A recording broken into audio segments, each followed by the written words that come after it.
Now, be honest, how many of you have looked back on old photographs and said to yourself, what was I thinking editing them like that? Well, I have plenty. Or maybe it was so long ago that you didn't have the editing tools that are available today in, say, Lightroom. Well, let's take a look at 4 or 5 images of mine from 5 or 6 years ago and see if we can improve on those edits. This first image on the left was my raw file of a street performer, and the right image was my original edit. Now, what I can say looking at this 6 years on is that the colors are simply too oversaturated. The histogram is too far over to the right, so it's a little overexposed, and the bubbles are getting lost amongst the background because of the oversaturated greens. So we need to bring back focus onto the main attraction.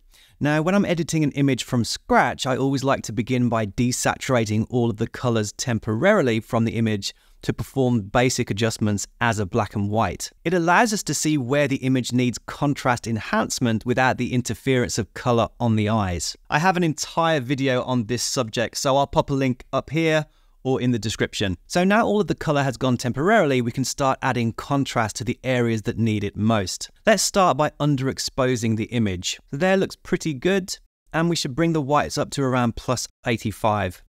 Highlights down a touch so we don't overexpose the bubbles. Next, we need to bring some focus onto that street performer using a mask. Let's choose the person and increase the clarity to around plus 25 is good. Now we need to make him stand out from the background. We can use a radial filter just big enough to cover the items behind him. And now we can intersect with that person and then invert so everything apart from him is selected.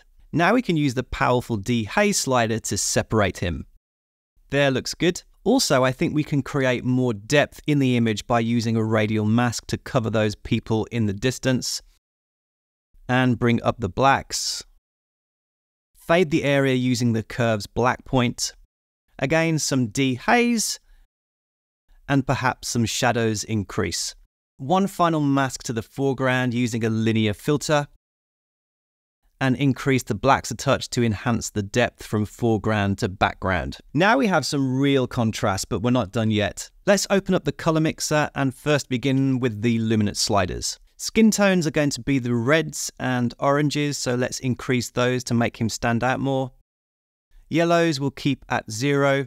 Greens will deal with the trees in the background. Plus 40 is about right. Aqua, not much going on there. Blues really make the bubbles pop.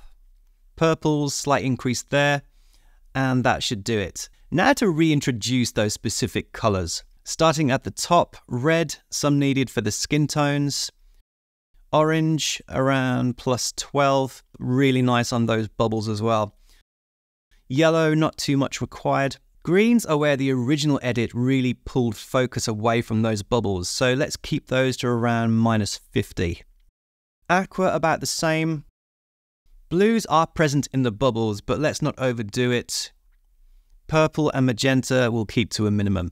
Finally, let's change the hue on those yellows to match the bubbles to the skin tones. And perhaps a boost on those greens. And this is my final re-edit. Compared to the original from 6 years ago, less color and more contrast has made the bubbles far more center of attention, and the street performer now has separation from the rest of the scene. Here's another image from around the same time, raw file on the left and edit on the right. A nice composition with that 200mm compression, but again, there is a lot of muddled colors. Orange, magenta, blue, yellow, and red. Definite improvement to be had here. I'll begin in the usual way by desaturating the individual colors. And some basic adjustments to improve the overall contrast in this image. A boost on the white slider and punchy blacks. The sky seems a little oversaturated, so we can sort this with a sky mask and a touch of dehaze. Let's add a slight vignette on the foreground road to draw the eye into the scene. And we'll do one more linear gradient on the top portion of the image just to match the exposure with the bottom half. Now we have an acceptable black and white version with good contrast. So time to reintroduce the color. Red is going to be the dominant color because of the buses. So let's really boost those. Oranges can definitely return. Green, not really required. Same too with aqua. Now, blues were present in the original raw file because it was blue hour, but those are going to pull focus away from the buses, so I'm going to keep those to a minimum. And finally, if we zoom in on the bus, we have color missing on the top here, which I'm guessing is purple and magenta. Now, however, let's change the hues towards the red spectrum, and that's starting to look more focused. Another thing we can do to get more intensity in the reds is by adjusting the calibration on the green primary. You can see by playing around with the slider, we can get more punch on that red spectrum. A touch of aqua completes the color calibration. And of course, we can boost the overall vibrance as well. The image still has a little too much magenta for my liking, so basic change on the tint will fix that. And let's go back to the sky mask we created earlier and bring some cooler complementary color to the sky. And finally, I'd like to color grade the shadows with some teal blue for that blue hour time of day. Now, there's one more thing I'd like to do in the wonderful world of Luminar Neo, which is a standalone platform or a Lightroom plugin. And we have this brilliant feature called Magic Lights, which if used correctly can create some lovely light glows. And another favorite of mine is the dramatic tool, which adds even more contrast and punch to the scene. Let's compare this re-edit to the original from 6 years ago. More focus and attention is now on the buses with complementary colors rather than muddled orange, magenta, and red. This is a favorite image of mine from a while back, but I was never quite happy with my edit, which is on the right. I'm not really sure why I went for that biblical sky, and again, contrast is slightly under par. So the first thing I'm going to do is apply one of my presets called Dark Tones Gold from my preset pack, which is available on my website. Links below in the description if you fancy checking those out. So let's go with the gold and increase the shadows to bring up the detail in his backpack. I might just go a little cooler on the white balance and dial back the texture to give more of a dreamy quality.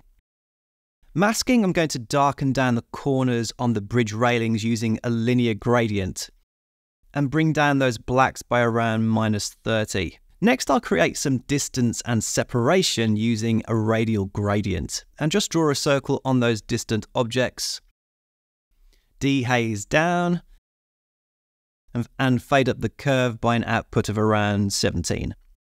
I'd just like to bring up those shadows a bit more on the backpack, so using a brush mask, I'll increase those shadows and that looks good. One final mask on the railings to add shape to it. I'll use the radial gradient and pump up the exposure.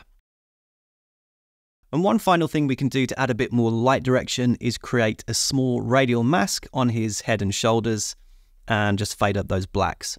And that looks very cinematic now, a dramatic change from my first attempt all of those years ago. So how about a studio portrait? Now this image was basically just retouched, hardly any creative editing going on, getting rid of the background clutter and sorting the skin out. So let's try this edit again and apply another preset from my preset pack called Chrome. And the way I've designed this preset is to work by simply changing the tint slider. And what this does is kind of emulate a circular polarizing filter. Every image will be different, but using this tint slider, we'll find the sweet spot. It's obviously a matter of taste, but for me, around -83 works well. And already quite a dramatic change from the original. Perhaps just reduce down the texture a touch and a little bit of clarity. The highlights can come down to around -30.